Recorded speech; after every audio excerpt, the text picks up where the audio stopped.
In at number 5 we have the Chapel of Ease. Located on St. Helena Island, which is part of the British Overseas Territories, we have the Chapel of Ease. During the colonial period, Chapels of Ease was constructed by farmers as a house of worship because their farms were located so far from the churches. This one was built using tabby construction between 1742 and 1747 and served the island farmers who were members of the Parish Church of St. Helena. It was once known as the White Church, as the combination of oyster shells and lime caused the structure to appear to glow white. Services came to a halt at the chapel after it was heavily damaged in a forest fire in 1886. The church was virtually abandoned when the farmers evacuated the island in the fall of 1861. During the federal occupation of St. Helena, the church was used frequently by several of the northerners who had come to the island to educate and train the freedmen. It was also used as a sanctuary by Methodist freedmen as early as 1868. To this day, the church is empty, left just as it was the last day of service. There have been many reports of hauntings in the chapel, from explorers visiting the abandoned building. To start, the atmosphere of the church has been described as heavy, creepy, and hushed with the passing of time, while some visitors have even reported hearing whispers, prayers, and singing coming from the interior of the chapel. Others claim to have heard names being shouted in the silent burial ground and from the surrounding forests. Others have also said to have witnessed a lady shrouded in white walking among the tombstones with her family. Moreover, other visitors have witnessed a number of ghostly occurrences on the grounds, while individuals have reported strange sensations when walking through the church's graveyard. Not only that, visitors have seen ghostly figures of people dressed in 18th century clothing. In at number 4 we have Borley Rectory. Established in 1862, the building was originally built as a house for the residences of the parish rector. The earlier rectory had burned down to the ground in 1841 and then was replaced in 1862. Borley Rectory itself is a tiny rural community in Essex that had 110 inhabitants at its peak. Now just a shell of a rectory left abandoned. Now the ghost stories don't start once the building was abandoned, but there had been claims of ghostly activity on the site from as early as 1819, with a shadowy nun being seen gliding across the ground where the rectory was built. By the time the Bull family moved in, there were reports of the sound of rushing water in the house and bells ringing from unknown sources. There were also reports of disembodied sounds of crashing and heavy footsteps in empty areas of the building. As with so many cases of alleged poltergeist activity, much appeared to be in the daughter of Ethel's room, being the subject of many hauntings. In 1900, Ethel saw what looked like a nun hiding in the trees, and as they reached out to the nun, the figure dissolved in front of her very eyes. As years passed, household items went missing. There started being mysterious messages appearing on the walls of the home. With the increase of hauntings, the owners hired a paranormal investigator of Harry Prince, after years of not being able to find a new owner as people were scared that the church was cursed. In at number 3 we have Most Holy Trinity Church. The Most Holy Trinity Church can be found in Williamsburg, Brooklyn. With the present day church is the third church built upon the grounds and was established in 1885. The church is known to be built on a site that had been a cemetery prior to being a church. Legend has it not all of the bodies were removed from the cemetery and that the souls of those who remain continue to inhabit the site. Not only that, but a number of people have mysteriously died while praying in the church since its doors first opened in 1885. Thus, those souls are also said to roam throughout the church building. Because of this, the lights in the church have also been known to go on and off without any reasonable explanation. At night, it is said that voices and the sounds of people walking back and forth can be heard in the building. It's been reported that priests who live in the rectory have continued to reserve the space as a guest room ever since the hauntings started, as no one has ever been willing to live in it on an ongoing basis. Guests report having heard strange noises and the sound of a person walking back and forth while trying to sleep in the room. Phantom footsteps have also been heard on the staircases in the buildings, and the dogs who were once kept as pets in the rectory would stare in a trance-like state down the basement stairs, as well as into the dining room when the building got cold. With the number of souls trapped in the building and scary ghost stories throughout the years, it's hard not to believe that this church is cursed by the devil. In at number 2 we have the Abbey of the Black Hag. The Abbey of the Black Hag lies in the centre of the West Limerick in Ireland. It has been a source of paranormal and archaeological intrigue for centuries. It is named after Catherine de O'Connell and was originally thought to be 13th century due to Vatican records. However, it may be 100 or so years older than this. St. Catherine's Augustinian Abbey was one of the few medieval convents in Ireland during the 1290s. Pope Martin V closed the convent after the locals were terrified of one nun practicing black arts and witchcraft within the abbey, which is known as the Black Hag cell. Due to the black magic performed on the grounds, it said that it brought bad fortune to the local population. The malevolent abbess was left to live out her days in the damp, deserted abbey. Due to the depraved conditions and her twisted practices, over time her skin blackened to such a degree that it gave rise to the local name for the convent, the Abbey of the Black Hag. While it's said that one ghost that haunts the convent is the Countess of Desmond, who was buried alive under the church's altar. Sightings of her menacing ghostly figure prompted an investigation of her grave, while visitors say you can hear her screams and scratching the stone to escape in the early mornings throughout the ruins of the abandoned church. And finally, in at number 1 we have St. Louis Cathedral. The cathedral located on Jackson Square, St. Louis Cathedral is actually the 4th cathedral built upon its current location. The cathedral is the oldest continually operating cathedral in America. The two buildings which used to house the congregation of St. Louis's cathedral were destroyed by unfortunate events. The first building used as the cathedral was lost to a hurricane in 1722, just 4 years after the city's official founding. The cathedral, which replaced the earliest structure, then burned to the ground in New Orleans' Good Friday fire in 1788. The third itinerary of St. Louis's cathedral was built in 1794, but by mid-1800s the congregation decided that they wished to enlarge their parish church. Thus the 4th version of St. Louis Cathedral went up in the 1850s. Perhaps the most famous ghost associated with the St. Louis Cathedral is that of Père Antoine. Père was a Spanish Capuchin friar at St. Louis Cathedral. He arrived in New Orleans in 1774 and was named pastor. His generosity and kindness to the people of New Orleans made him very popular. He was well liked by all of New Orleans. His death on January 19, 1829 was met with a somber and mourning city. He was laid to rest inside the St. Louis Cathedral 3 days after his death. Since his death in 1829, the ghost of Pierre Antoine had been seen in St. Louis Cathedral by an untold number of people. His ghost is easily recognized as there is a portrait of him inside of the cathedral. It seems as though the ghost of Pierre Antoine especially likes to show himself around the holiday seasons. Commonly, the ghost of Pierre Antoine is seen near the altar and on the balconies. Interestingly, the ghost has been seen in other areas of the city as well, especially in the alley next to the cathedral. In addition to that, the ghost of Pierre, there are other famous ghosts associated with St. Louis Cathedral. Some of the ghosts which are said to haunt St. Louis Cathedral, like that of Père Dagobert, who became pastor of St. Louis Cathedral in 1745. On quiet evenings after worship, people have seen the ghost of Dagobert walking the aisles of the cathedral, his head down to the ground, walking silently in sandals. Number 5 on this list is the Old Post Chapel. This chapel is located in the Arlington, Virginia cemetery and is definitely one of the most haunted churches in the world.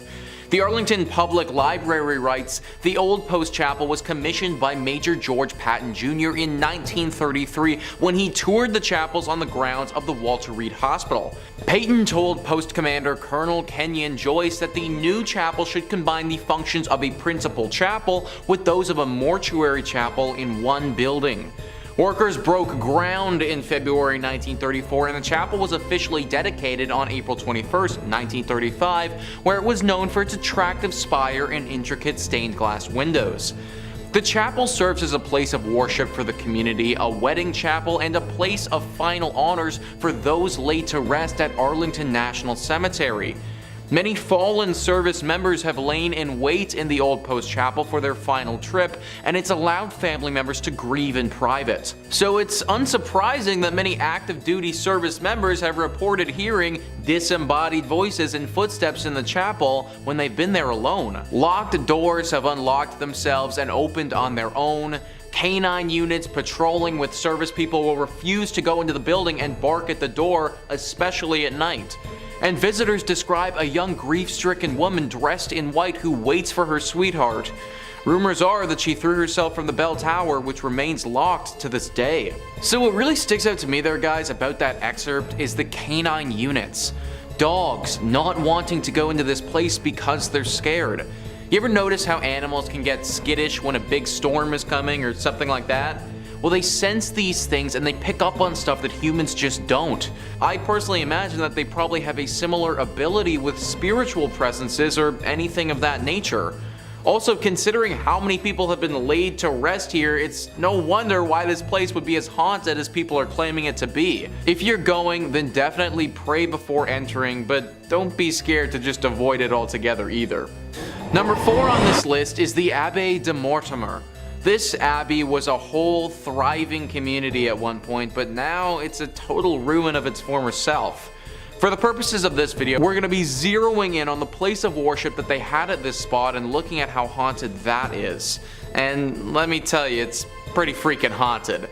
In the 15th century, this place was booming and one of the brightest communities in France. It really looked like it was on the come up.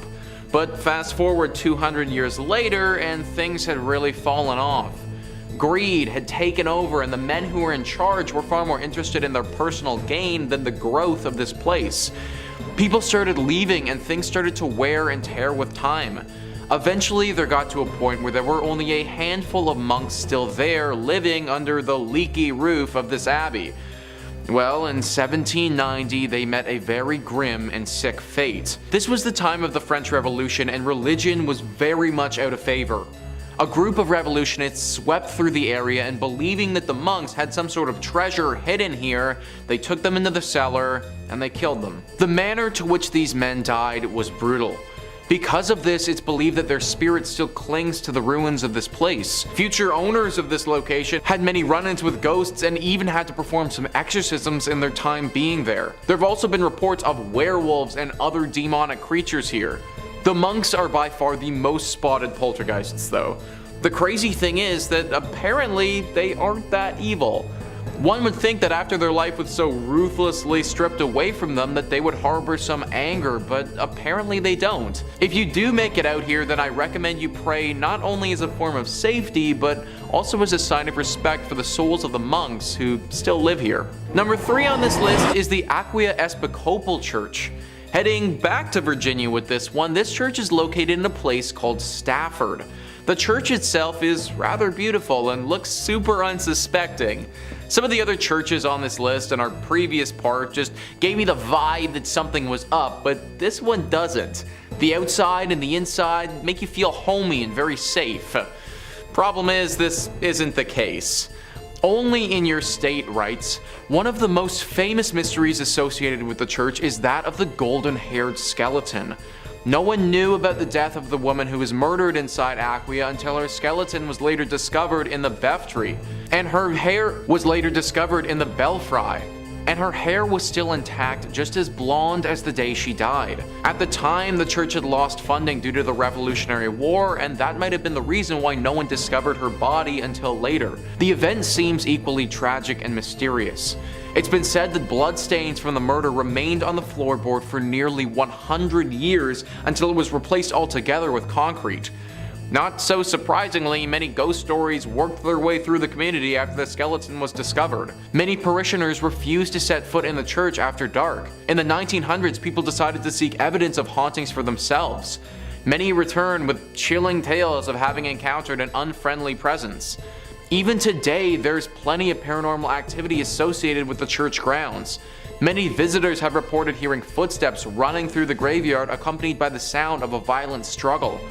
Others claim to see the figure of a young golden-haired woman peering from the balcony window. So clearly this church has got a pretty dark history to it. It's said that the skeleton that was found was of a woman who was murdered by some men prior to the Revolutionary War. The church then closed for the war and reopened after it, so her body would have been stuck here decomposing for probably decades. It's no wonder that her soul hung on to this place and refused to let go. It's honestly really very sad if you ask me, because from all the reports that I read, her ghost isn't evil, it's just a lonely one. It's clear by the way she holds herself that she doesn't want to be stuck in this purgatory place, she just is.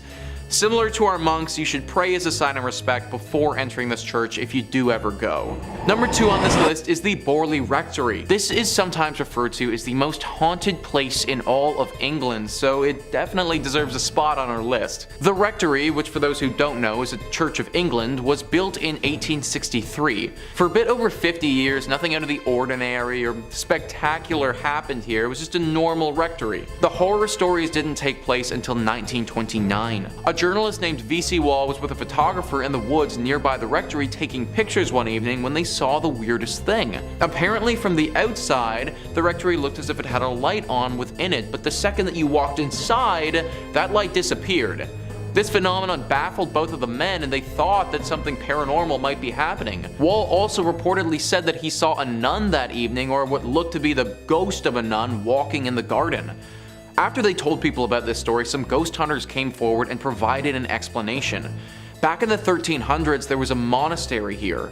At this monastery, a monk had a relationship with a nun. This was found out and resulted in deadly punishment for both people. The nun got it particularly bad though, because she was bricked up alive in the convent walls and left there to die. The story from V.C. Wall brought this place to the public's attention, but apparently ghost stories have been told here from long before as well. Sightings of paranormal creatures have been seen and talked about dating back before the rectory was even built on this land. Clearly this whole area is just inherently cursed, and this rectory just happens to be built on it. Strange rapping sounds, bells ringing, objects moving and flying around without anybody touching them. These are all very common sightings at the Borley Rectory. The ghost of this nun is also a regular character here, making herself known to newcomers quite often. If you happen to get really lucky, then you may also see a ghost coach with 2 horses and a headless coachman. Maybe lucky is kind of the wrong word to use here, but this sighting is a lot rarer and doesn't come out to everybody. Either way, the Borley Rectory is way too haunted and should probably just be avoided at all costs. And finally, number 1 on this list is St. Paul's Episcopal Church. This church and the grounds that it resides on is haunted by a number of different ghouls. It's located in the Florida Keys and has seen many a tragedy in its days. Whether it be a hurricane, a great fire, or other natural disasters, this church has pretty much been through it all. Ghosts and Gravestones writes, "The most well-known haunt of St. Paul's Church Cemetery is that of a man in 19th century attire who appears as a flimsy white vapor. Many believe that it's the spirit of Fleming himself who seems upset. Is it because his gravesite was disturbed so many times throughout the years by all the reconstructions? Nobody knows for sure, but his apparition has startled many. Another spirit that seems to roam the graveyard is a sea captain who appears to take great pleasure in frightening visitors. And beware of the ghost of a man who was legendary for driving the pirates out of Key West. His spirit is angry and ready to taunt, and those who've encountered his apparition say that even on a day when the weather is calm, violent winds come rushing through a tree that sits right next to his grave." John Fleming, the ghost that they talk about there, was the initial owner of this land and died on the property.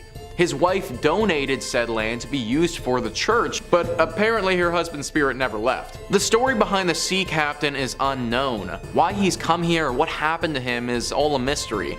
One thing is for sure though, he is a very dangerous ghost, and many visitors have reported being assaulted and terrified by him. This is definitely one of those churches that I would again avoid altogether, but if you do go, then make sure you say a prayer before entering. Number 5 on this list is Rosslyn Chapel. Rosslyn Chapel is located in Scotland and is arguably the most haunted church in that country. This chapel has a ton of ghostly legends surrounding it that lead to the lore of its hauntings. The Rosslyn Chapel actually writes themselves. In July 2006, a group of actors were rehearsing in the chapel for a play they were about to do at the Edinburgh Festival. One said that he saw a fairy-like figure in the grounds of the building. Another was locking up the chapel at the end of the rehearsal. As he was doing so, heard the voice of a child in the crypt. Obviously, he didn't want to lock the child in overnight, so he went down to the crypt to get the child, but found that there was no one there. Another tale says that the ghost of a white lady haunts Rosslyn Chapel. Legend has it that she is a girl from the St. Clair family who was bewitched by an evil spell and sleeps in an enchanted chamber. Here she is waiting to be rescued by a knight. Once rescued, the spell upon her will be broken and the knight will be granted great treasures. And yet another tale is of a phantom dog which roams the grounds around the chapel, and on stormy nights its ghostly barking can be heard. We got a fairy, we got a child, we got spells, we got a dog.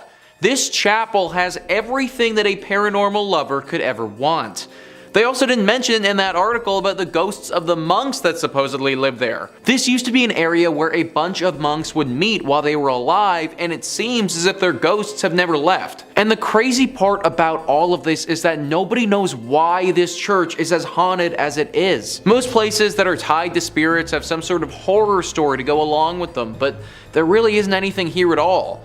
I suppose it's possible that this church just happened to be built on an area where tons of spiritual energy has gathered. Hit me in the comments down below what you guys think happened to this place to get it like this, cause I'm honestly stumped. Number 4 on this list is the Ness Church. This church is located in Norway and is no longer functioning. It's actually a collection of ruins now and a very popular spot for ghost hunters. The ghosts here are very interesting and unique. It seems as if they have a strong connection to electronic devices, because whenever anyone brings an electronic device to this place, it will immediately stop working and start flashing uncontrollably. If one wants to have an electronic device here, then it needs to be specifically made to withstand strong spiritual energy. The most popular myth surrounding the ghostly presence that resides here is of a priest named Jacob Christian Finnegan. This was a priest who presided over this church from 1800 to 1837. Apparently he suffered a very grim fate here along with his children. People believe that at some point a gang of thieves came to this place and murdered him. Along with his death, they took his children and bricked them up in the church, leaving them there before ransacking the place and taking any valuables. An even darker version of the legend says that the priest did this to his children himself and then promptly hung himself in the church for the locals to later find. I'm not too sure which legend is the true one, but either one would have left their dark mark behind. The screams of these children are frequently accompanied by the sighting of this priest. It's said that he'll stalk those who come here and follow them around, giving them a horribly uneasy feeling. At this point, the church is nothing but a ruin of its former self, and considering the ghostly presence that's waiting for you, I just avoid going altogether. Number 3 on this list is the Church of Agia Theodora of Vasta. This church is located in Greece and is one of the most unique churches you will ever see. Sticking out of this tiny Byzantine church's roof is 17 holly and maple trees. These are sizable trees as well and grow over 30 meters tall. There are 2 versions of how this church got its ghostly presence, and they're described well by Greeker than the Greeks. They write, coming from a family of only girls, Theodora, to save her father from having to join the army, disguised herself as a boy and joined up. Not long after joining the army, a local girl, believing Theodora to be a boy, and when Theodora, for obvious reasons, rejected her, the girl, out of revenge, claimed she was pregnant by Theodora and demanded they be married. For reasons known only to Theodora, she did not reveal her secret, which could have saved her, and refused to marry and was consequently put to death. Version 2 is more or less the same, only this time, Theodora, again disguised as a boy, joined a monastery as a monk. Why she didn't save herself trouble and join a nun's monastery is not known, but anyway, a nun from a nearby monastery fell in love with the monk Theodora, the ending then being the same. Before her execution, Theodora prayed, "Let my body become a church, my blood a river, and my hair the trees." On the very spot where Theodora was executed, a spring gushed forth and grew to become a river which still exists today, as the river which flows beneath the tiny church. So guys, if that legend holds true, then not only is this church haunted by a ghost, but the actual church itself is a ghost. This whole thing was made up by the spirit of Theodora and therefore is basically a living church. Locals have said that because of this reason, the water that flows through this river has some exceptional healing properties and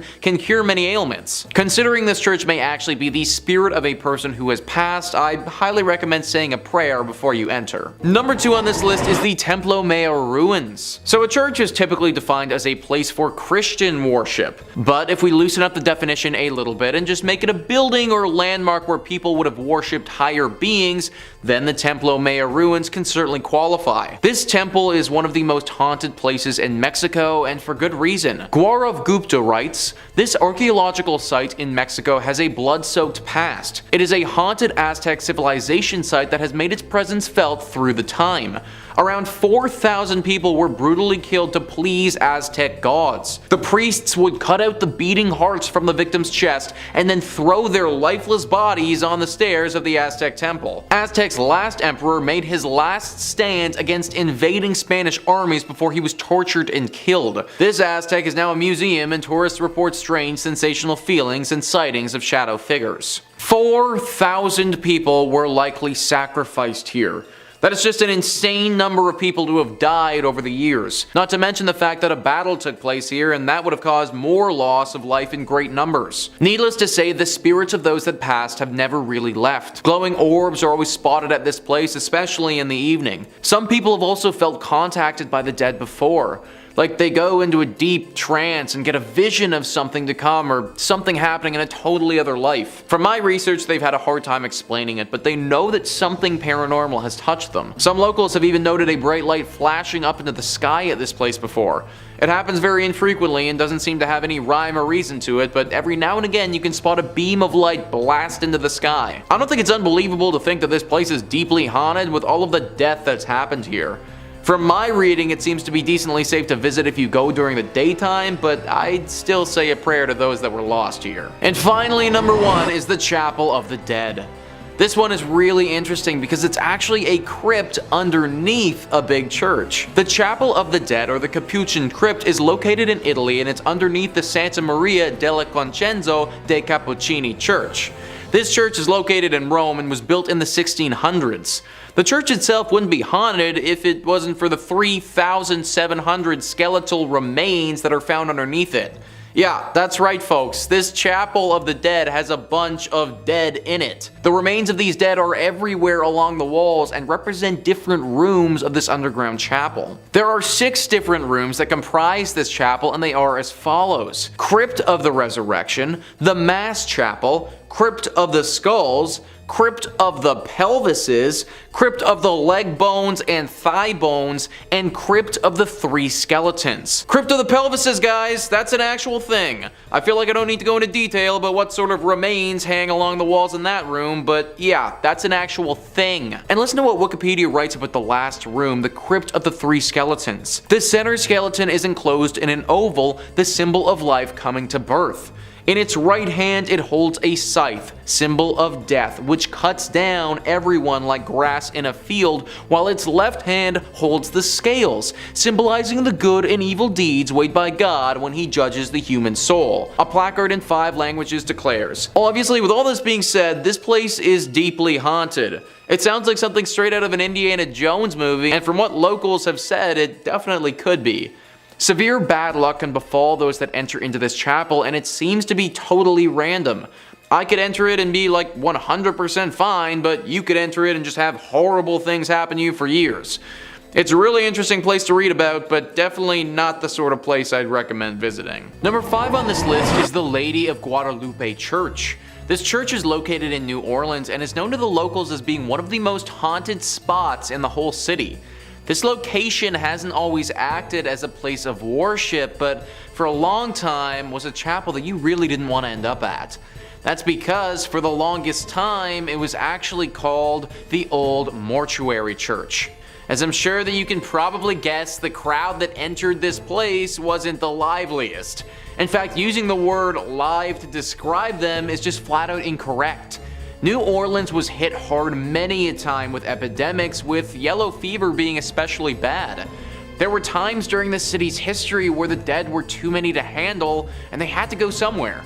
Enter in the Old Mortuary Church.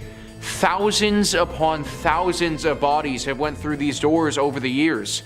In fact, for the longest time, the only people this place saw were the pastors who were here and the countless dead. Everyday citizens were too scared to come here for fear of catching the disease and wouldn't even risk going to see their departed loved ones. Obviously, all this death has left its ghostly mark. Eventually, it was turned into a full-fledged church that people attend, but not before the spiritual damage had been done. Nowadays, the spirits of some of those who died during this harsh period in New Orleans history still haunt the area. Glowing orbs have been seen by those who frequent the church floating around at nighttime. Subtle and faint moans can be heard echoing throughout the walls, as if the moans themselves were wind blowing through the church. The ghost of a man has said to approach people from time to time claiming he needs help and that he was never sick to begin with. This is definitely one of those churches who's seen its fair share of tragedy over the years, and it shows. However, believe it or not, it may not be the most haunted church in New Orleans, but more on that later. Number 4 on this list is St. Helena's Chapel of Ease. This chapel is located in South Carolina and is a ruin of its former self. A website all about Beaufort, South Carolina writes, "The chapel was destroyed in a horrendous forest fire that happened after the Civil War. Today, the ruins of the chapel and a graveyard remain. The vault still remains out of order to this very day. The planters left St. Helena with the arrival of Union forces in 1861, and the church never regained its stature. Some stories relate that Union soldiers used it for services during the war, as well as Northerners who came to the area after the war to educate and train the former slave population. The door of the Fripp's vault was ruined by the soldiers, and at some point it was decided to brick up the entrance. According to the story, workmen did a very good job of sealing the vault, only to return the following day to find the bricks removed and neatly stacked beside the mausoleum. This had occurred many times. Convinced that the supernatural was at work, the job remained unfinished. Local authorities had assured that no one had been in the area the previous night long enough to complete such a task. Today, the vault remains empty. The door is half sealed by bricks. One might find the experience of looking into the vacant vault more than a bit unsettling, if not downright eerie. Ever since that moment, regular ghostly sightings have been reported here. A woman dressed in 18th century clothing carrying a child through the graveyard is one of the most frequent apparitions that takes form. People have also talked about hearing people singing here even though they'll be completely by themselves. Usually these songs sound like church songs and are quite beautiful actually. Also, just a general feeling of uneasiness has been reported at this spot very often. This place clearly has a very strong spiritual presence, and I'd highly recommend giving a prayer before entering it. Number 3 on this list is Nidaros Cathedral. Located in Norway, this is referred to by locals as the most important Norwegian cathedral and also the most haunted. Taking a look at this thing on the outside, it's certainly very beautiful, but also gives me some serious haunted vibes. And those vibes are well founded. The church was finished being built in 1300 and is directly in the center of the city of Trondheim. It's certainly been around for a large part of Norway's history, however the hauntings at this church have been pretty recent relative to how long it's been around. It all started in 1924 when Bishop Mary Gleditch saw something pretty scary and gruesome. The ghost of a monk who had a massive slash directly across his neck. This monk has been spotted haunting the church ever since, but the weird thing is, nobody knows why. Historians have combed through Norway's history and can't seem to find a time that any order of monks would have stayed at this church. Now at the end of the day, this doesn't mean that having a ghost monk is impossible by any means. It's totally possible that a singular monk just happened to be at this church for some reason and through some tragedy died, or by the nature of that cut was potentially murdered. Whatever his reasoning for being there, he certainly is. Many visitors have spotted him, and some have said that they've seen him playing the organ in the church before. I personally can't imagine stumbling upon a monk whose throat is totally cut playing the organ. This is definitely one that deserves a prayer before entry. Number 2 on this list is St. Louis Cathedral. So we already talked about the Lady of Guadalupe Church, but the only reason that church even exists is because of the St. Louis Church. Also located in New Orleans and arguably more haunted than the previous one. This church is interesting because one could argue that it's been around a lot longer than the other New Orleans one, but that also isn't necessarily true. That's because this is actually the 4th church to go up on this spot. 3 previous times the church that was here has suffered serious damage that caused it to get replaced. One was from a hurricane that swept through the entire area and totally knocked the church to the ground. One was by a raging fire, and one was simply by wear and tear of being around for so many years. It was during one of the times that this place was in disrepair that other church was built. Along with these incidents, it should also be noted that the church used to be used to bury some of New Orleans' prominent figures. So when you walk through this church, you're literally walking over a ton of graves in the process. Through the deep history this church has, it's no wonder that ghostly sightings are a regular here. Perhaps the most famous ghost associated with St. Louis Cathedral is that of Père Antoine. Pierre was a Spanish Capuchin friar at the St. Louis Cathedral. He arrived in New Orleans in 1774 and was named pastor. His generosity and kindness to the people of New Orleans made him very popular. He was well liked by all of New Orleans. His death on January 19, 1829 was met with a somber and mourning city. He was laid to rest inside the St. Louis Cathedral 3 days after his death. Since his death in 1829, the ghost of Père Antoine has been seen in St. Louis Cathedral by an untold number of people. His ghost is easily recognized as there's a portrait of him inside the cathedral. It seems as if the ghost of Père Antoine especially likes to show himself around the holiday seasons. Commonly, the ghost of Père Antoine is seen near the altar and on the balconies. So guys, what I just read is from an article written by Ghost City Tours describing how serious this haunting is at this church.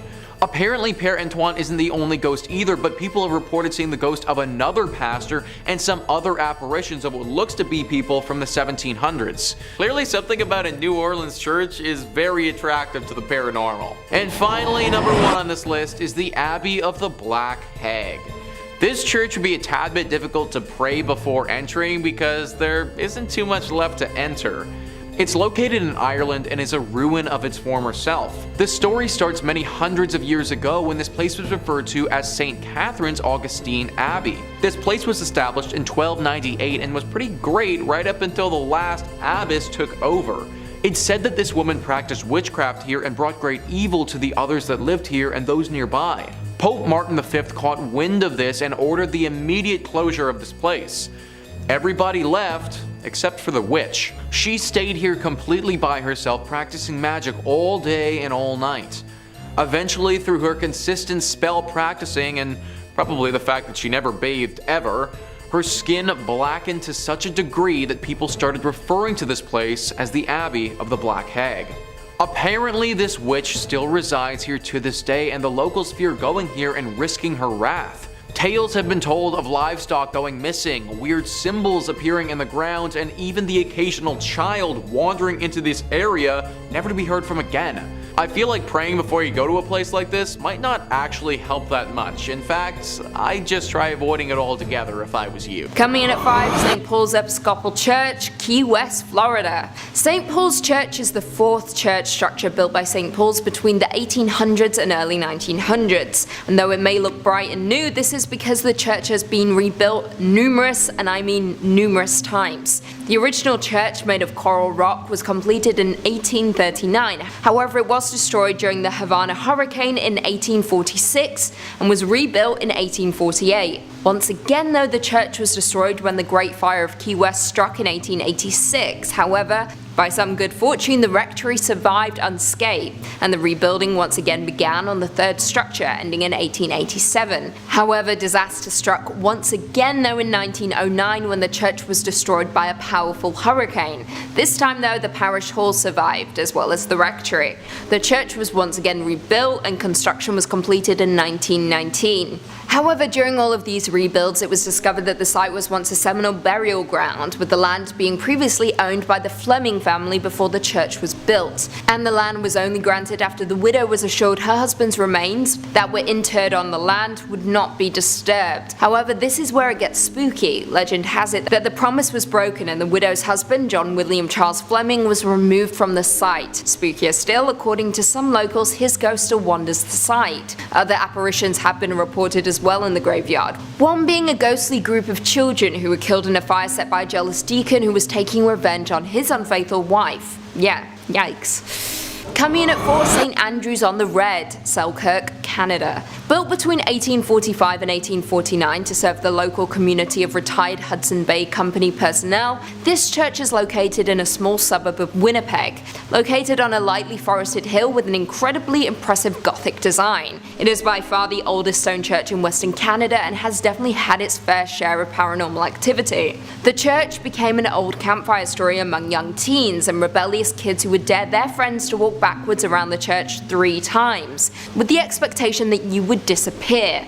Now, of course, that never actually happened, but it was still a frightening tale to tell children so they didn't wander through the cemetery at night. Now, what makes this church truly chilling is that victims of influenza, diphtheria, typhoid, and tuberculosis from the early colonial era were interred here, and their restless spirits are said to still wander the grounds of the church. Specifically, some visitors have reported disembodied red eyes floating through the cemetery, organs playing spontaneously, as well as a mysterious woman cloaked in white who is known to rattle the gates of the church.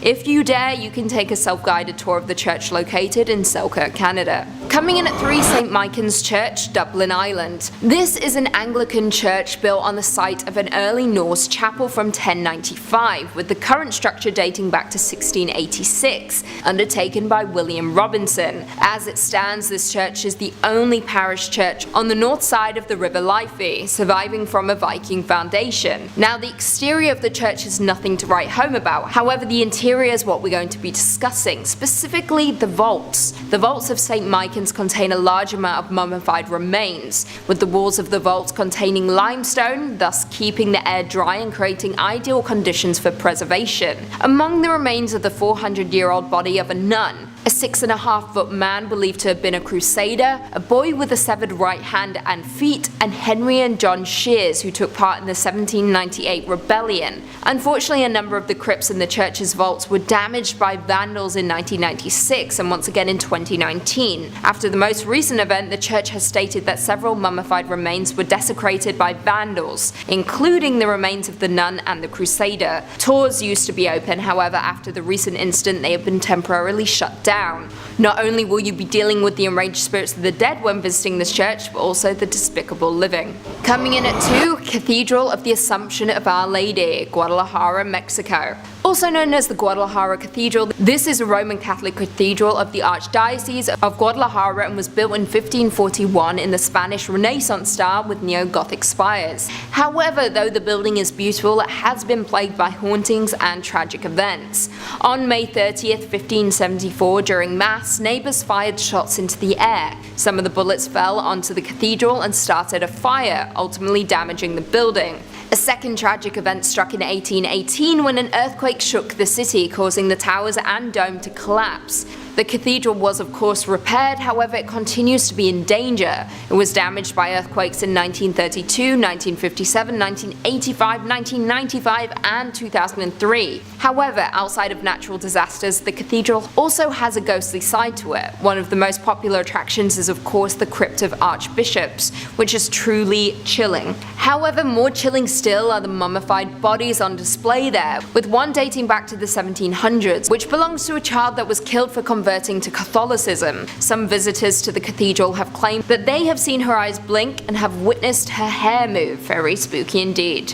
And finally, coming in at number 1, St Thomas Anglican Parish of Mulgoa, New South Wales, Australia. Designed by Reverend Thomas Mackison and built from 1836 to 1838, this church is incredibly striking with a Gothic revival design and is said to be one of the most haunted churches in not just Australia, but in the world.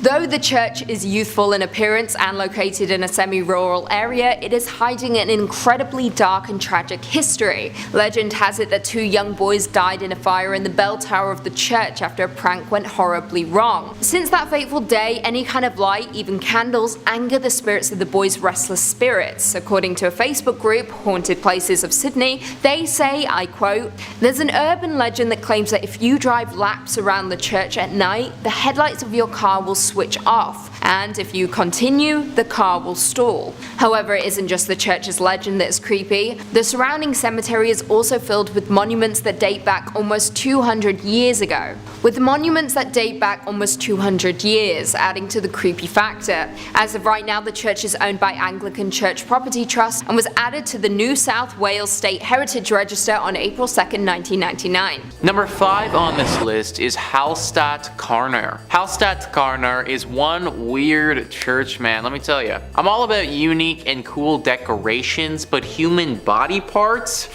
Kind of where I draw the line, guys. Discovery.com says many bone churches and ossuaries are decorated with femurs and pelvises, but at Hallstatt Karner, these skulls themselves are decorated. More than 600 of the skulls on display in this benhaus, also known as bone house in English, bear their former owners' names, professions, and the date of their death. Many are also adorned with decorative garlands and flowers. But perhaps what makes this bone church stand out the most is the fact that the most recent remains to be interred here belong to a woman who passed away in 1983 after having requested the benhaus as her final resting place. What's more, she might not be the last because the church is still open to receiving similar requests. So yeah, the dark secret here is that there is literal bones still being added. 1983 is really not that long ago when you think about it, and like the article suggests, that's probably not the last person to have been thrown into this array of skeletons. I guess it isn't, but it feels like this should be illegal or something. At the very least, it's just super weird. Like, why is a bunch of dead bodies and bones and stuff bringing anyone closer to God? Isn't the whole point of church to connect with your spiritual side? Not get grossed out by a bunch of dead people who you might have even known at one point. The church is located in Austria and has got to be one of the scariest churches in that country for sure. Unless you want your bones to be added to some religious display, I would stay away from this place. Number 4 on this list is the St. Louis Cathedral, a beautiful church like many on this list, which is riddled with spirits. List first says, like the city it serves, the St. Louis Cathedral in New Orleans is a font of strange myths and legends. Originally built by the city's French rulers, the modern cathedral wasn't completed until the 1850s. According to lore, the ghosts of the old structure came along for the ride. One of the cathedral's better known ghosts, Père Dagobert, was an 18th century priest. Dagobert was renowned for his kindness, especially his willingness to treat the poor and terminally ill. During the 1760s, several members of his congregation decided to revolt against the city's new Spanish rulers. The mainly French and Creole rebels successfully pushed the initial Spanish force out of the city, but a larger force later managed to claim New Orleans for the Spanish king. Infuriated by the earlier rebellion, Irish-Spanish governor Alejandro O'Reilly decided to not only execute the rebels, but also leave their rotting bodies on the doorstep of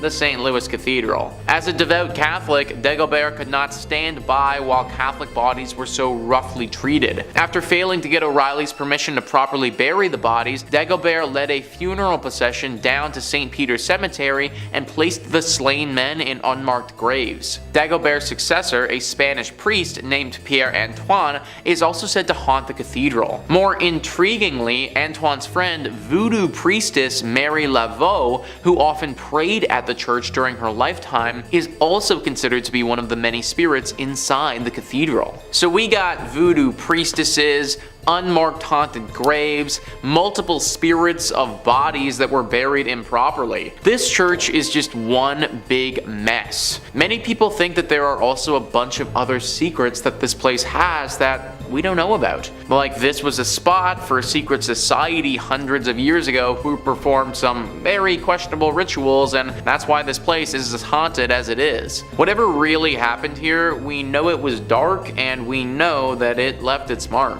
Number 3 on this list is Egg Hill Church. This church was home to one of the worst tragedies a church has ever been host to. I've never been a real churchgoer myself, but from my understanding, love, life, spirituality, all of this is supposed to be in the air when you go, and the whole reason for doing so. Death and hate and violence, that's all supposed to be left at the door. Pennsylvania's Egg Hill Church didn't quite do that. Instead, they invited death into the church on one particular Halloween night. Many years ago, the whole community gathered into the church on Halloween. The priest passed around bread and wine as is customary, but this bread and wine was a little off. In fact, it was very off. So off that everyone who had it died. It was poisoned. It's unknown whether the town had collectively decided to end their lives together that night or if this was all the priests doing, but either way, tens to hundreds of people's bodies lay lifeless on the ground when it was all said and done. Now, what are we left with? Well, the ghosts of all of these people, obviously. Even worse than that, the spirit of this evil priest still lingers here too, and apparently, he isn't done with the living. He's said to be very dangerous and wants to drag visitors down with him and take their life. This whole story is pretty much as dark as you can get, and it's no wonder the place is totally messed up today. Number 2 on this list is St. Nicholas Church. Hey, it's me. It just so happens that my church is haunted by a dozen spirits. Great. List first says St. Nicholas Church is practically haunted by default. That's because the village of Pluckley, its home, is reputably the most haunted locale in all of England. The Kent village is home to the Watercress woman, who occupies the Pinnock Bridge, and to the ghost of a schoolmaster who committed suicide in front of his pupils. According to a conservative estimate, Pluckley contains no fewer than 12 active spirits. The church itself is said to be the home of both the beautiful ghost of Lady Daring and the Lady in Red, a ghost who searches the adjacent churchyard for her lost baby. The ghost of a former miller who worked in the area is also said to haunt the churchyard in search of a long-lost love. Also, the ghost of a monk at nearby Greystone's house is also said to be seen during the night. Finally, visitors to St. Nicholas have reported seeing lights in the church's windows when no one was inside. So we have another church with just a plethora of horrible things. Someone taking their own life, a missing a man who has lost his loved one. My question is, why did all of this happen at this one church? Like, what really caused all of this to transpire in the first place? Are we just supposed to believe that it's all coincidence, or is there actually something more afoot here? I think that's the real secret, and sadly, I don't know if we're ever going to be able to find the true answer. And finally, number 1 on this list is St. Andres on the Red. Just that name alone, on the Red. Like, of course this place had to have some dark secrets. List first says St. Andrews on the Red, completed in 1849, is located in the town of Selkirk, which is more or less a suburb of Winnipeg. It's the oldest stone church in Western Canada, and it may be the region's most haunted thanks to the spirits of former plague victims. Other apparitions are said to populate the church's graveyard. Eyewitnesses have reported seeing a ghostly man clad in black and a mysterious woman in white. Also, a disembodied pair of red eyes have startled the visitors in the past, while a ghost car has been noted not far from the church's main entrance. If you're thinking about visiting the church or graveyard, be wary. Those who've claimed to have seen the various apparitions also reported having terrible nightmares the following nights. Most of these nightmares apparently involved the gates of the cemetery, which rattle even though no hands are seen shaking them. Some people can't shake these nightmares either. The occasional individual will have these persist for months or even years. I'm sure that the architecture and natural beauty is nice and all, but I'm not trying to risk nightmares for a year to see it. I do wonder what happened to those gates though. Is it some weird thing with the wind that's causing it, or is it what people suggest, some type of ghostly intervention? I tend to think some sort of spirit has to be involved, considering the thing with the nightmares happens as well, but you gotta wonder who. Sometimes I really do think that being a paranormal investigator would be awesome, because you could get to the bottom of these things, but then again, that's a pretty unforgiving profession. Number 5, St. Mary the Virgin Church, Clop Hill, England. I gotta say, that sounds like it's a fake place, like where Sir Topham Hatt lives. Well, not only is it real, but it's home to a bone-chilling haunted church, St. Mary the Virgin Church. Now, St. Mary was built in 1350 outside the main settlement of totally real place Clop Hill. Traditionally, churches are built facing the east. I didn't know that. It's so it can align with the sun rising, which in Christianity is associated with heaven and the Messiah. Churches have their altars facing east, so you pray in that holy direction.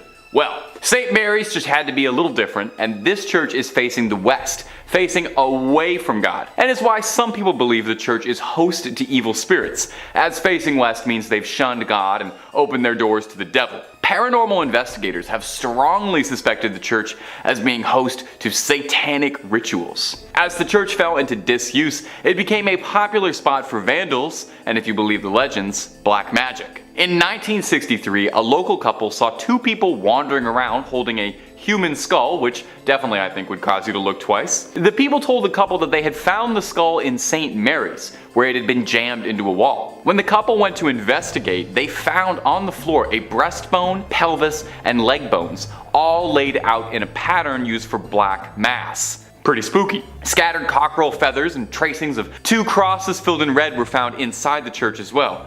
And as if that wasn't slightly unnerving enough, they also found that 6 graves of women in particular had been tampered with as well. All signs seem to be pointing towards some dark rituals happening at St. Mary's Church. Common sightings at the St. Mary's Church range from smaller scale things like strange screeching during the night or hearing the bell going off despite being long abandoned, and the more threatening reports seeing tall, dark figures wandering the ruins of the church, perhaps getting themselves ready for another ritual, or perhaps they've been contacted by a ritual and are arriving. Only thing I know is I won't be checking out the midnight mass there anytime soon. And if you're interested in way more scary stories of all manners, cryptids, conspiracies, churches, hauntings, aliens, we've got a little bit of everything at Top 5 Scary. So click on through, find something to get cozy with, and subscribe, and make sure you hit that bell so you catch all of our videos as they drop. But do all that stuff at the end of this one, okay? Because we got way more haunted churches for you coming right up. Number 4. Our next entry on the list today is going to be the Aquia Episcopal Church. And if you haven't said that, try saying that 10 times fast. I dare you. Located in picturesque Stafford, Virginia. The church has 200 years of history to it,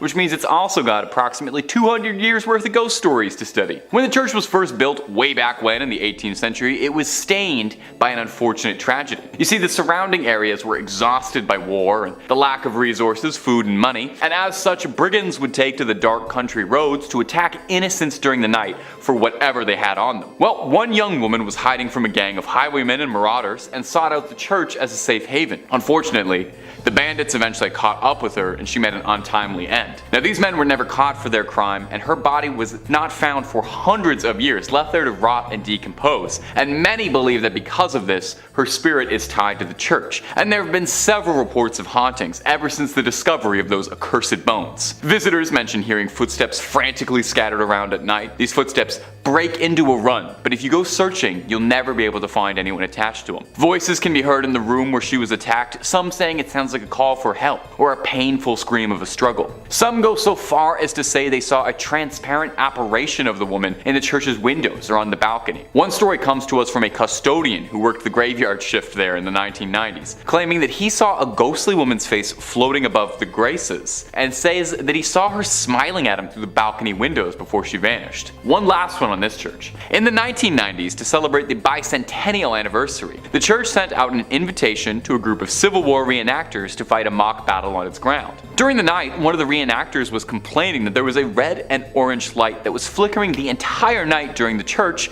that prevented him from sleeping. The man explained this to the father of the church, and the father explained back that there was no electricity in the vestry, and that the light must have been the spirit confused by why the Civil War had started up again. Imagine, you're a ghost, you're already out of time, and then you look outside and you see guys from your time? My little ghostly sense of the world would be so thrown off. I would have to buy a new ghost calendar. Number 3. Monaster Nagayal Duff, or Abbey of the Black Hag if you don't got all that time. Wow, you see that? You see what that church is called in that little chyron below me right now? I'm just supposed to pronounce that with my lips? Okay, it's also called the Abbey of the Black Hag, and that's what we're going with. We're not calling it that other thing. I'm not doing that. Black Abbey of the Hag, only name this church has ever gone by, and it was built in 1298. And it was one of the well-known medieval convents in Old Ireland. The remains of the abbey still stand today in a secluded valley, making it already mysterious and supernatural place just that much more supernatural and overgrown and spooky. I mean, the place is called the Abbey of the Black Hag. You don't name a place that unless it's extremely haunted or if there's like a cool boss fight or something there. Sounds like it's straight out of Dishonored. It's believed that the last abbess, horrible word by the way, in charge of the abbey practiced witchcraft, and in the scary way, okay? She brought death misfortune to the surrounding areas. Pope Martin V condemned the abbey, not being down for witches at all. The accused witch left to live out in the damp, deserted abbey by herself, which she probably loved because it sounds scary. Over time, her skin blackened, her hair furrowed, and her soul twisted, leading to the place being renamed the Abbey of the Black Hag. And if you can believe it, there's actually more to this one. The Count and Countess of Desmond once called the abbey home when attempting to flee their attackers, where the Countess was fatally struck by an arrow and buried by her husband. But it wouldn't be the end of the Countess, because sightings of a ghostly figure around the ruins of the abbey were common, meaning someone eventually went to dig up that grave, finding worn out finger bones, meaning she was still alive when she was buried. It's said now that a woman's panicked shrieking can be heard in the early hours around the abbey. Number 2. The Borley Rectory. The Borley Rectory is an old London estate that has the unique distinction of being considered the most haunted building in the United Kingdom. No big deal, or anything.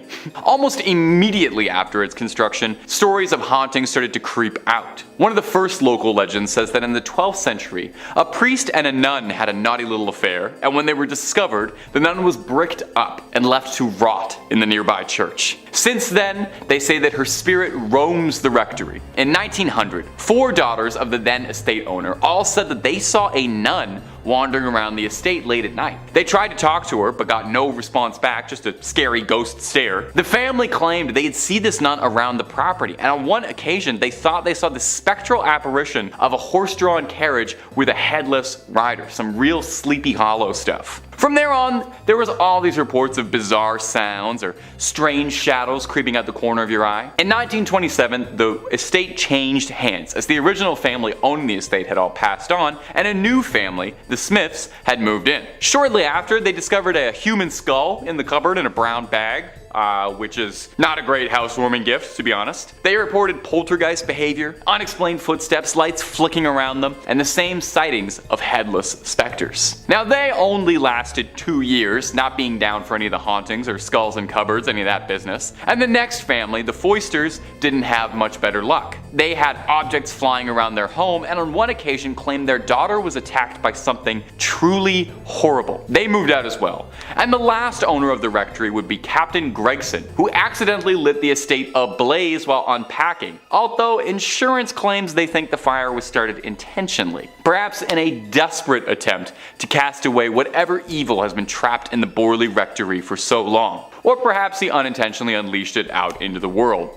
Time will tell. At number 1, Mortimer Abbey. Mortimer Abbey is a monastery in the forest of Lyons, France. A real old church built in 1134 on marshland, near the stagnant water of the drainage lake. The monks dug it out to try and dry the marshy land around the Fulbrock stream, which was called the Dead Pond.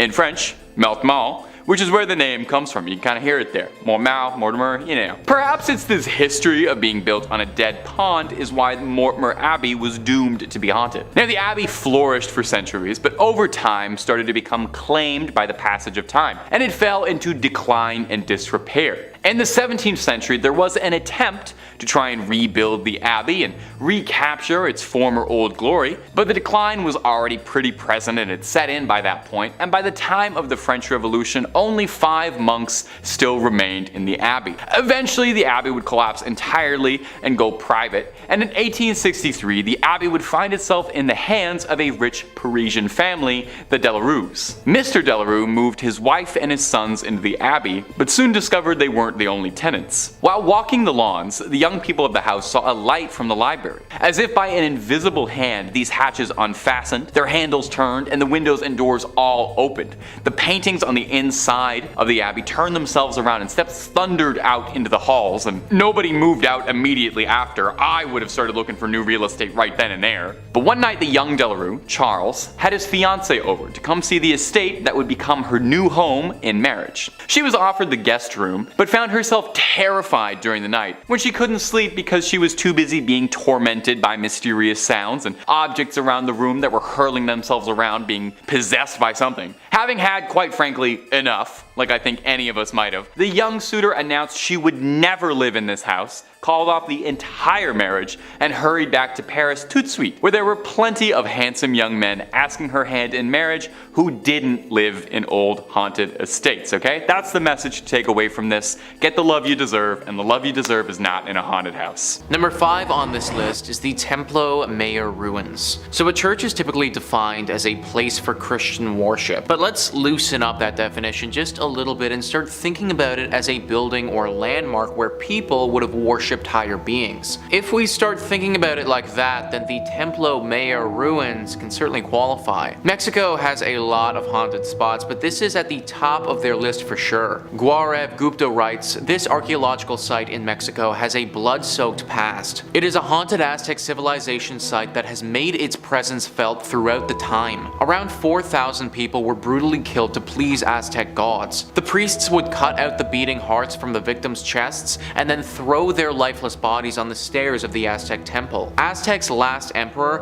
Cuauhtémoc, made his last stand invading Spanish armies before he was tortured and killed. This Aztec is now a museum, and tourists report strange sensational feelings and sightings of shadow figures. 4,000 people were likely sacrificed here. That is a truly absurd amount of sacrifices. Then throw on the fact that a great battle took place here, and you end up with so much death. Needless to say, these spirits of those that passed have never really left. Glowing orbs are always spotted at this place, especially in the evening. There have been reports of these glowing orbs touching the people and transporting them to the world of the dead. They go into a hypnotic state and can't move, sort of like what happens to people in the latest season of Stranger Things, if any of you have watched that. They have a very hard time explaining what has happened to them after the fact, but they know that it was the dead. This is accompanied by a giant beam of light that flashes into the sky. There is evil here, there just has to be. All of the death that has transpired over the years has left a horrible stain on this place,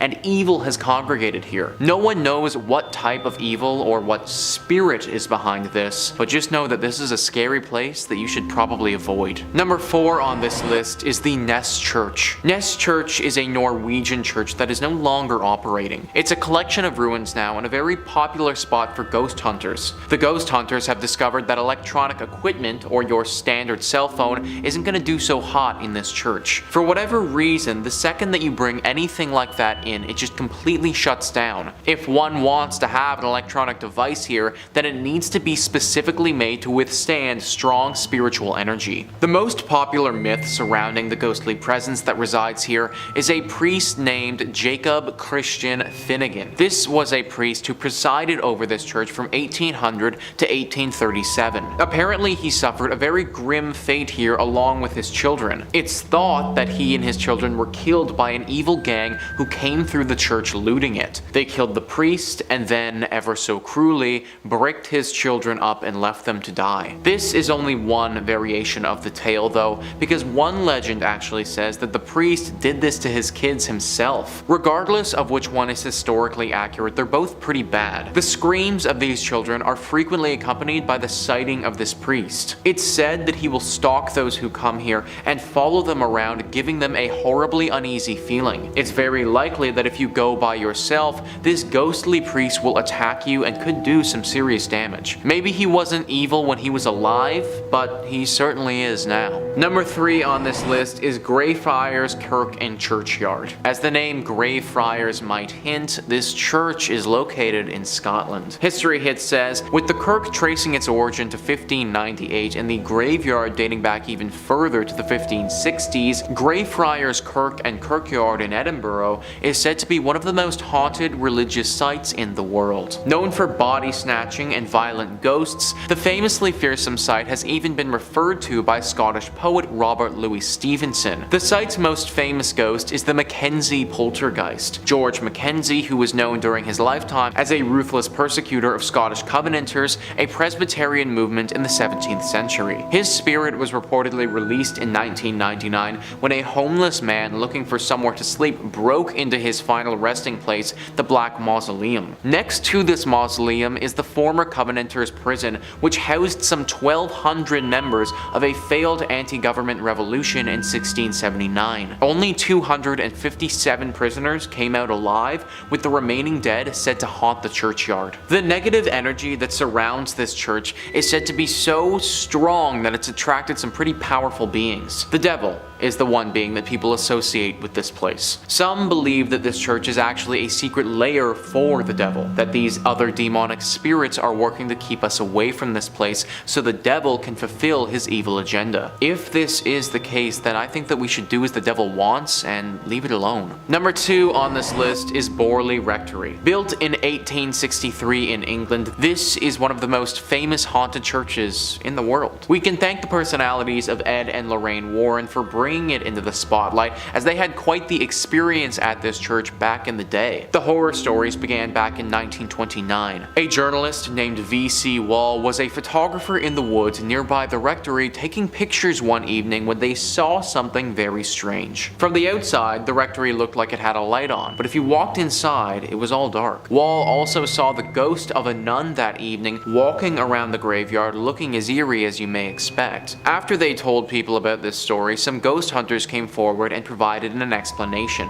Back in the 1300s, there was a monastery here. At this monastery, a monk had a relationship with a nun. This was found out and resulted in deadly punishment for both people. The nun got it particularly bad though, because she was bricked up alive in the convent walls and left there to die. The 1929 story was the big one that kicked everything off, but after this happened, other stories started emerging. Stories about this land before the rectory was even built. Apparently this area of land was always haunted and dealing with ghostly presences. Strange rapping sounds, bells ringing, objects moving and flying around without anyone touching them are all very common sights at the Borley Rectory. The ghost of this nun is also a regular character here, making herself known to newcomers quite often. You may even see the ghost coach. A headless phantom coach driver is said to be around the area and will approach people every now and again and take them away. Why anyone would ever get into a coach driven by a headless ghost is beyond me, but apparently it happens. Everything about this rectory and land is evil, and it needs to be avoided. And finally, number 1 on this list is Nidaros Cathedral. This is not only Norway's most important cathedral, but also one of the most haunted as well. I mean, in all honesty, it literally looks like Dracula's castle if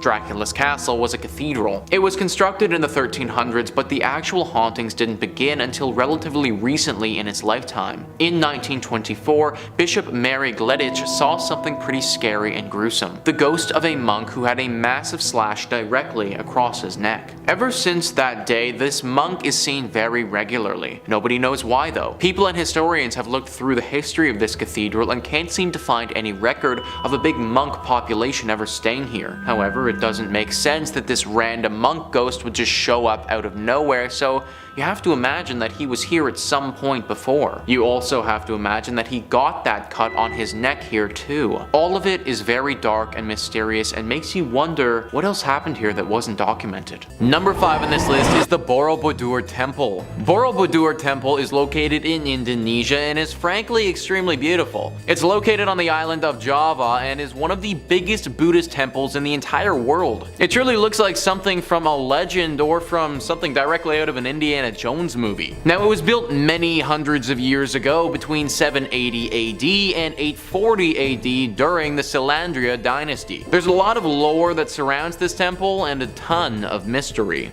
Located in a very remote location, it kind of got forgotten about for several hundred years. Then in 1970, it was almost rediscovered by UNESCO, and it was decided that they would try and rejuvenate it to its former glory. Now, during the process of rediscovering this beauty, they also rediscovered the darker side of this place, which has people believing at least at one point the devil may have been hiding here. Gruesome visuals etched into the interior of this temple depicting some just horrible things. Torture, beheadings, displays of sheer violence that I can't get into detail on YouTube about. Some awful drawings showing what would have gone down here at one point in history. Also, along with these acts of violence, some drawings that seem to point to the presence of the devil. Drawings looking at potential rituals that would have been performed in honor of this devil. People worshipping the devil and praising him, all of that. Nowadays, it's pretty understood that this place no longer hides the devil. But for several hundred years, it's very possible this could have been a bit of a stronghold for either the devil or another evil spirit. Number 4 on this list is the Chernobyl Church.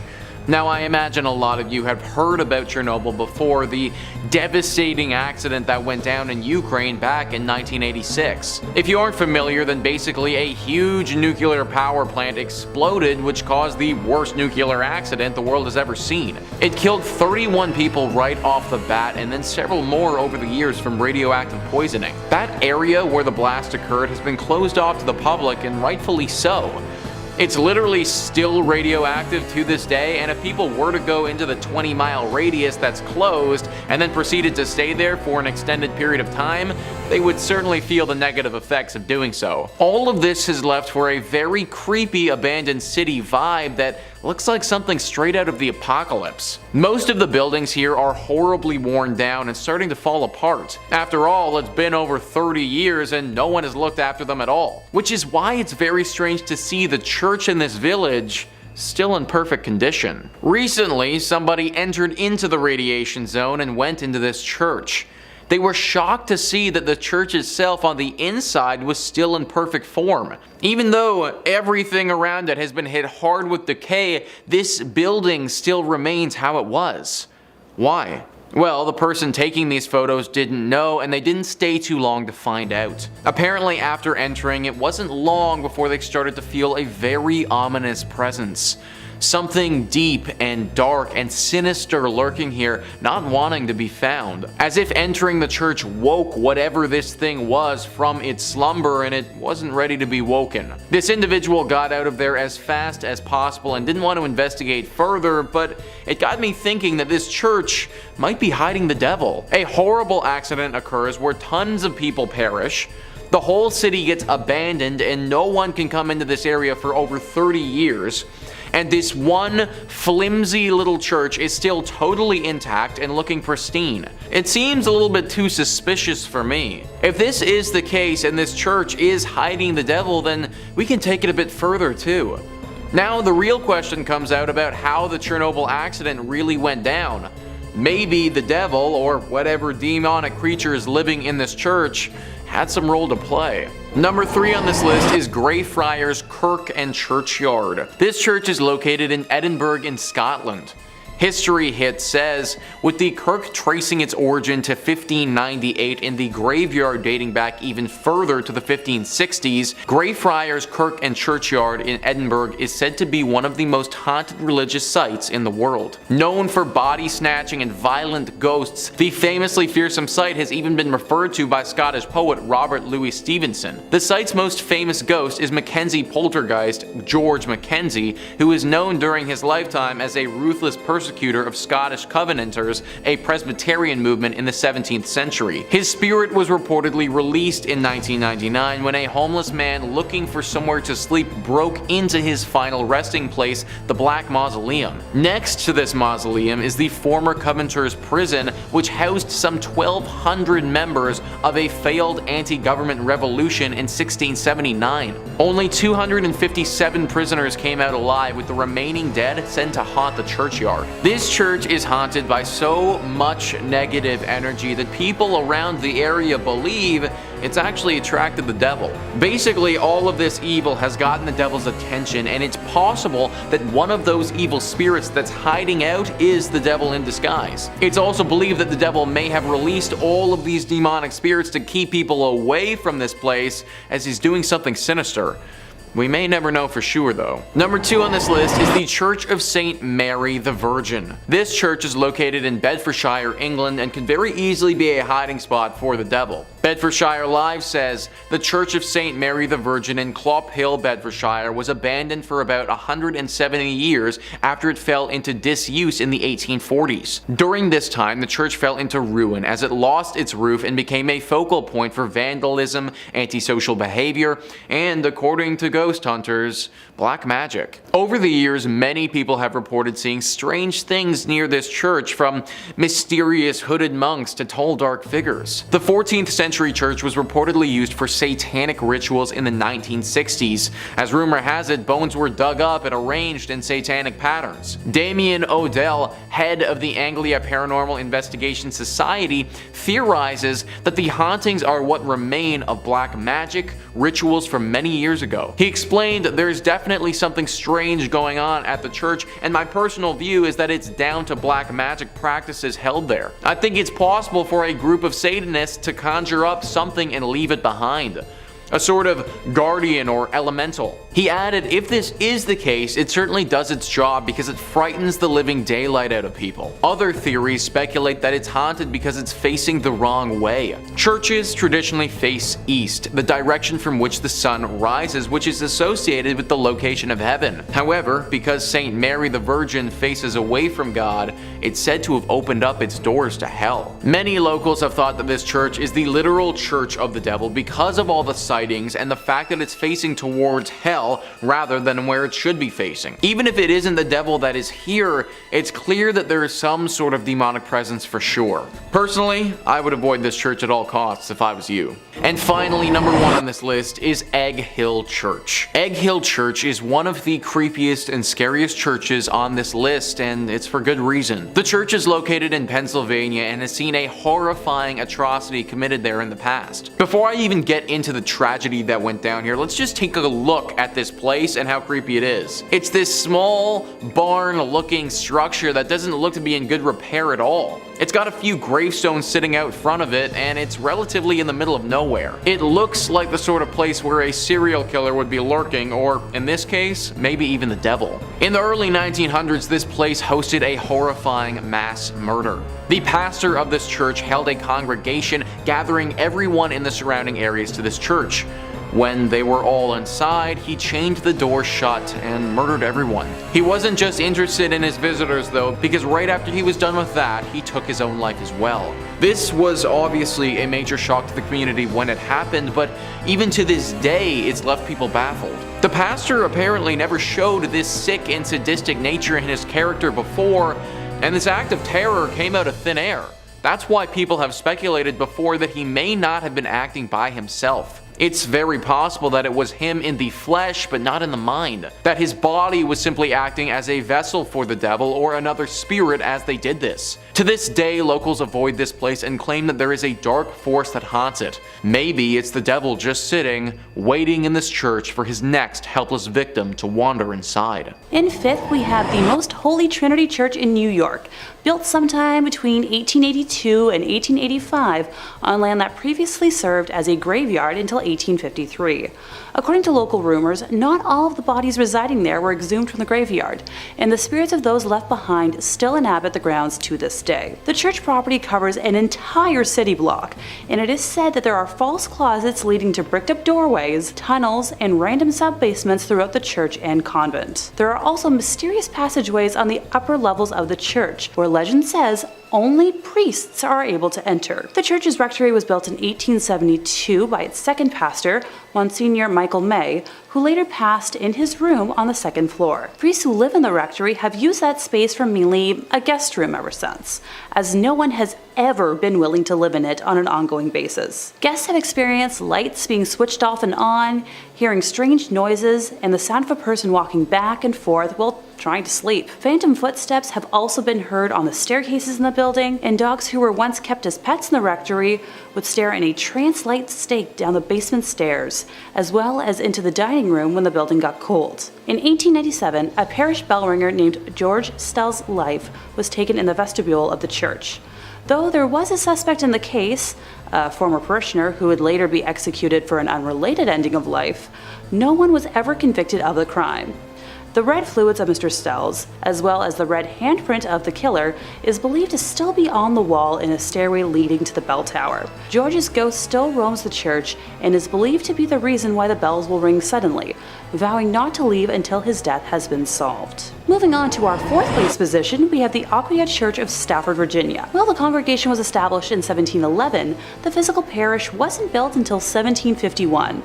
It was a gorgeous brick building built on a peaceful hilltop with a 2-story crucifix floor plan, which otherwise known as a cruciform, which was considered a rather unusual style for colonial churches. Aquia was built to replace 2 earlier sites of the Overwharton Parish, which were constructed around 1680.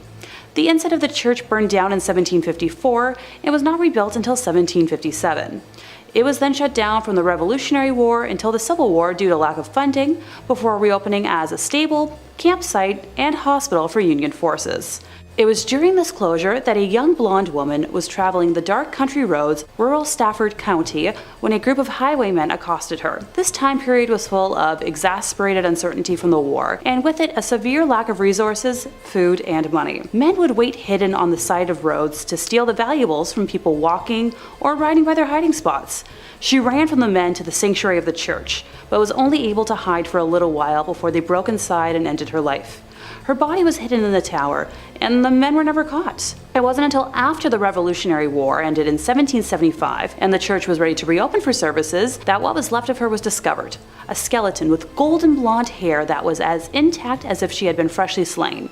The red fluid that spilled on the floor from her death was impossible to remove. Despite using every trick known to man, the stains remained in the tower for well over 100 years, until during a modern renovation when the redness was covered up by concrete. With the facility still being in use today, members of the church have mentioned hearing footsteps walking around at all hours of the day and will break into a frantic run around the church at night, but no one is there.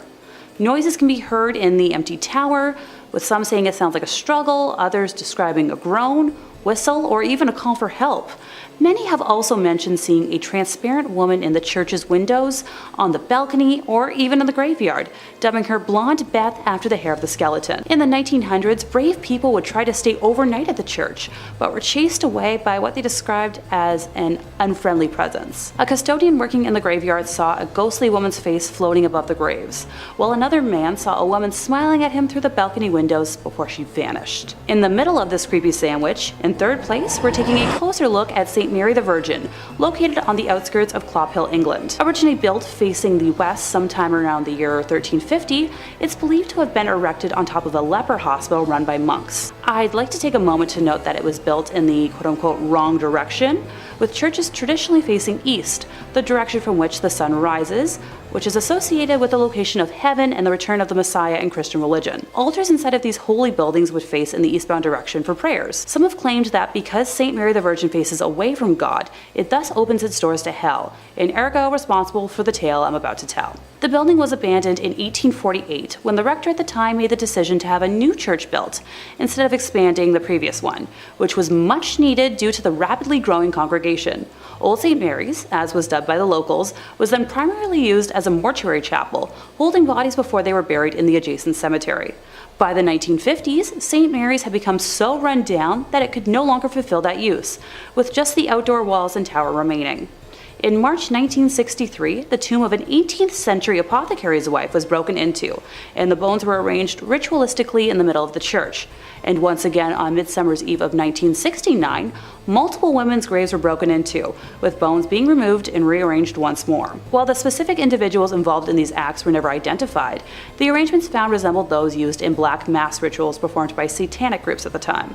After the first incident in 1963, a rare decision was made to rehollow, or in more simple terms, re-bless the altar that was left in the building, in a failed attempt to protect the building from evil. Later that year, Reverend Harold Colthurst reported stumbling upon a group of men in the building that were in the midst of a mysterious ritual, being quoted as saying that the men were trying to communicate with evil spirits, chanting some sort of mumbo-jumbo. They were definitely in league with the devil. Modern-day visitors to the now landmark have reported seeing a plethora of ghostly figures during the day and nighttime, faint lights moving about before vanishing mysteriously, along with reports of a chilly and oppressive atmosphere even during warm days. In second place, we're visiting l'Abbaye de Mortimer, or Mortimer Abbey. It was originally built in 1134 on land gifted by King Henry I. The stagnant water of the drainage lake, which was dug out by the monks to dry up the marshy land, was called Mortimer, or the Dead Pond, giving the monastery its name. totally not ominous or anything. The monks constructed what was then one of the largest monasteries in the world on said land. The legend says that after the passing of his only son, King Henry wanted to reform his daughter Matilda and had her locked in a room in the abbey for 5 years. The anger and hate she felt from being sent away and isolated stained and seeped into the walls of the monastery, cursing it for eternity. After her eventual release, she went on to live until 1167, when it said her spirit returned to Mortimer Abbey to haunt the area as the White Lady. She is said to appear on nights close to a full moon, moaning as she drifts through the now ruins of the monastery. Those that have seen her report that she alternates between wearing black and white gloves.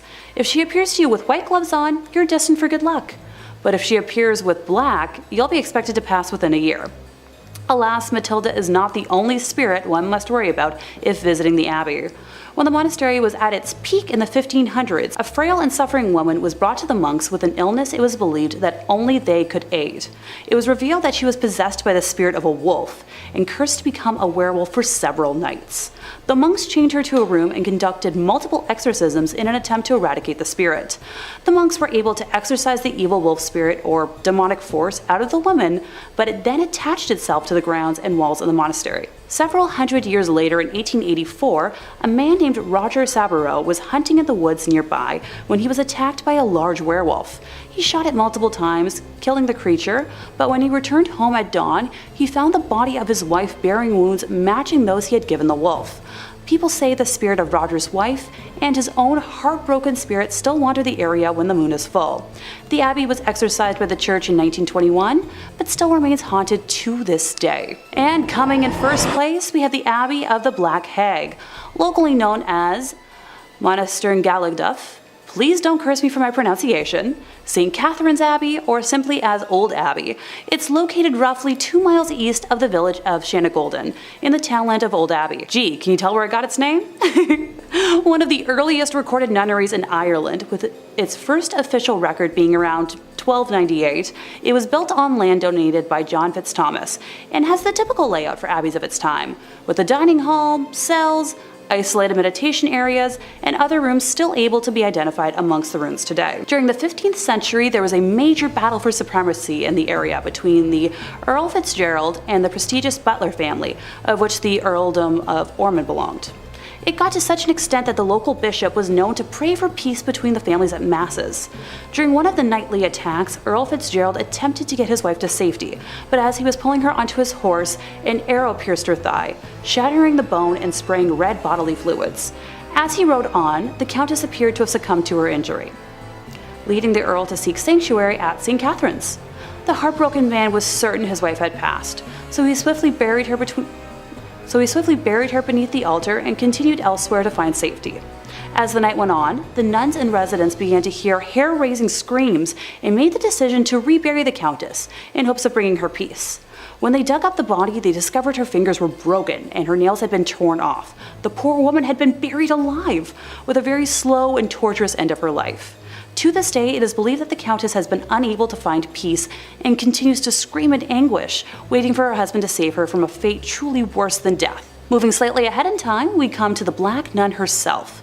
Described as one in the order that wasn't content with being humble, helping others over herself, and the servitude to God, she instead craved power. The hag had her own cell, where she worshipped Satan and performed black magic, becoming a slave to the occult. This was the highest form of blasphemy in the church, and the other nuns in the order fled the abbey, while the hag remained in her now house of darkness. To complete her rituals, the Black Nun would venture into the local community and perform depraved, lewd acts and offer sacrifices, with bones of young community members later discovered on the grounds. In modern times, visitors have reported seeing the dark, shadowy figure of a nun wandering, the feeling of being constantly watched, and a disembodied hand reaching towards them. It has been reported that flashlights cannot function in the nun's cell, and modern batteries drain too quickly to have any sort of rational explanation. Coming in at number 5, we have Oradour Church in France. Located in central France, a few miles from Limoges lies a now abandoned town called Oradour-sur-Glane. The town is now filled with empty houses, train lines that are out of order, and a sign of tragedy. With roadside walls pocked with bullet holes, fire marks, scorching stone houses, the church roof has gone through some massive explosion. This tragedy happened on June 10, 1944, when Adolf Dieckmann received information from members of the Vichy regime that SS officers had been captured and were being held by members of the French resistance at Oradour-sur-Glane. Dieckmann led his team to Oradour-sur-Glane intent on revenge. Whether he went to Oradour-sur-Glane instead of Oradour-sur-Veres on purpose or whether he mixed up the two towns because of the similarity in their names is something we will never know. The men of the village were quickly rounded up, then herded into a variety of surrounding barns and garages as the women and children were confined to the local church.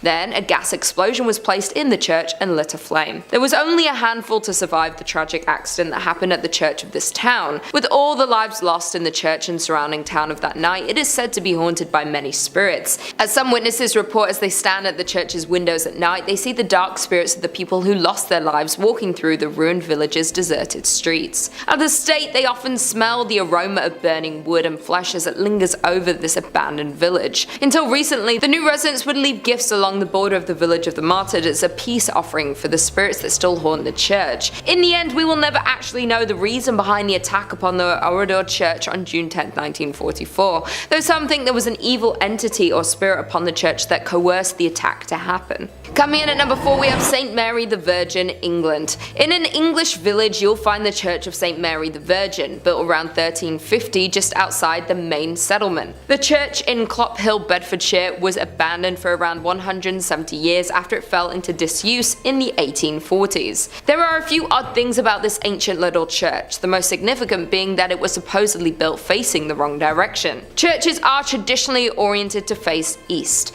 the direction from which the sun rises, which in the Christian religion is associated with the location of heaven and the return of the Messiah. Churches are positioned with the altar facing east so people will pray in that holy direction. Some have claimed that because St. Mary the Virgin Church faces away from God, it thus opens its doors to hell. Indeed, the church has a long history of reported hauntings and supposed satanic rituals. The 14th century church was reportedly used for satanic rituals in the 1960s. As rumor has it, bones were dug up and arranged in satanic patterns. A paranormal investigator has speculated that some kind of black magic was performed at a church in Clophill, making it one of the most haunted places in Bedfordshire. The investigator explained that there's definitely something strange going on at the church, and this personal view is that it's down to black magic practices held there. He explains that he has also had many people confess the terrifying experience that they've had with the church. One filmmaker told the investigator that he saw a dark shape that was extremely tall coming towards him. The filmmaker and his colleague ran when he felt something grab his arm, even though he couldn't see anything. Once police arrived to the scene, instead of laughing the claim off, they congested that they've spent a lot of time guarding the abandoned site,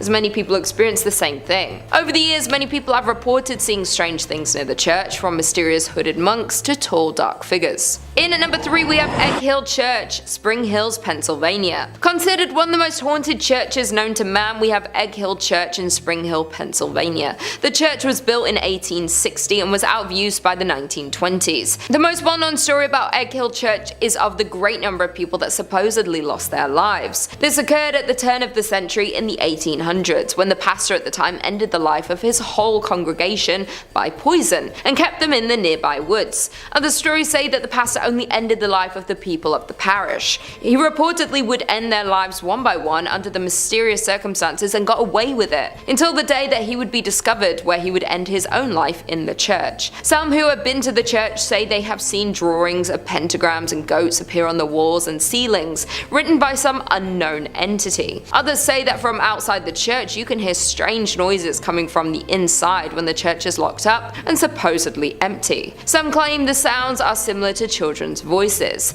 Therefore, there is no doubt that this haunted church has the potential to be cursed by the devil. In at number 2, we have Aquia Episcopal Church in Virginia. This church is said to be one of the most haunted churches in Virginia. Legend says that the church and the church graveyard, which has graves dating back to 1738, are both home to paranormal activity that has taken place for over 200 years. Even the early years of the church being opened were marked with tragedy. In the mid-18th century, a woman was hiding from a group of men within the church's walls and lost her life. Even more upsetting was the fact that she was not discovered until years later. When the church reopened after the Revolutionary War. No one knows exactly the details of the loss, yet there have been several claims of paranormal activity since. Her hair just as blonde as the day she lost her life. At that time, the church had lost funding due to the Revolutionary War, and that might have been the reason why no one discovered her body until later. Moreover, it's been said that blood stains from the murder remained on the floorboards for nearly 100 years, till it was replaced altogether with concrete. Many ghost stories worked their way through the community after the skeleton was discovered. Many parishioners refused to set foot in the church after dark. In the 1900s, people decided to seek evidence of hauntings for themselves.